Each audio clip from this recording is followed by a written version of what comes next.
1 জুলাইৰ পৰা দেশত 3খন নতুন আইন কি থাকিব এই নতুন আইনত নতুন আইনৰ বাবে সম্পূৰ্ণ সাজু অসম আৰক্ষী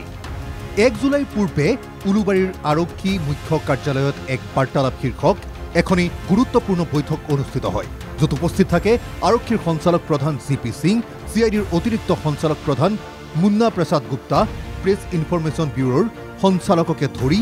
শীৰ্ষ আৰক্ষী বিষয়াসকল কিয়নো 1 জুলাইৰ পৰা সমগ্ৰ দেশত প্ৰৱৰ্তন হ'ব 3খন নতুন আইন কি থাকিব এই নতুন আইন 3খনত কেনেদৰে সাজু হৈছে অসম আৰক্ষী দণ্ড দিয়াৰ ওপৰত অধিক গুৰুত্ব দিছিল পূৰ্বৰ আইনত নতুন আইনত এতিয়া ভাৰতীয় নাগৰিকক ন্যায় দিয়াত অধিক গুৰুত্ব প্ৰদান কৰিব এই নতুন আইনত পুৰুষ মহিলাৰ লগতে তৃতীয় লিংগক অন্তৰ্ভুক্ত কৰা হৈছে পক্সো গোচৰসমূহ 2 মাহৰ ভিতৰত সম্পূৰ্ণ কৰাৰ কথা স্পষ্টকৈ লিখিছে নতুন আইনত নিজৰ পৰিচয় লুকুৱাই মহিলাৰ লগত দুষ্কাৰ্যত লিপ্ত হোৱা সকলৰ বাবে নতুন দফা আছে এই আইনত জিৰো এফআইআৰ ল'ব লাগিব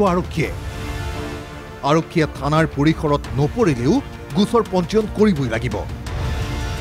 নতুন আইন মতে ধৰ্ষণৰ ভুক্তভোগীৰ জবানবন্দী মহিলা দণ্ডাধীশৰ জৰিয়তে ল'ব লাগিব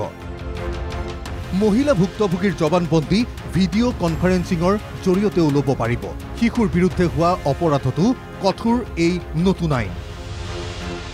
কিশোৰীক অসৎ কাৰ্যত লিপ্ত কৰিব নোৱাৰিব এতিয়াৰে পৰা ভুক্তভোগীকো এজাহাৰ কপি দিয়াটো বাধ্যতামূলক ভুক্তভোগীক 90 দিনৰ ভিতৰত গোচৰৰ খতিয়ান দিয়াটো বাধ্যতামূলক গোচৰ প্ৰত্যাহাৰ কৰিলে এতিয়াৰে পৰা ভুক্তভোগীৰ শুনানি ল'ব লাগিব যিকোনো অপৰাধত সম্পত্তি বাজেয়াপ্ত কৰা আৰু তাৰ ভাগ ভুক্তভোগীক দিয়াৰ ব্যৱস্থা লিখা আছে এই আইনত 60ৰ ঊৰ্ধৰ ব্যক্তিক জবানবন্দী ল'বলৈ থানাই মতাই পঠাব নোৱাৰিব ঘৰলৈ গৈ জবানবন্দী ল'ব লাগিব আৰক্ষীয়ে ৰোগী হ'লেও ঘৰতে জবানবন্দী ল'ব লাগিব 3 বছৰৰ তলৰ শাস্তি পোৱা গোচৰত 60ৰ ঊৰ্ধৰ লোকক গ্ৰেপ্তাৰ কৰিবলৈ ডিএছপিৰ অনুমতি লৈহে যাব পাৰিব এতিয়া বহুত ইনভেষ্টিগেশ্যন যাতে টনকিয়াল হয় তাৰ বহুত ব্যৱস্থা কৰা হৈছে ট্ৰায়েল প্ৰচিডিউৰটো যাতে খৰতকীয়া হয় তাৰ সময় সীমা বান্ধি দিয়া হৈছে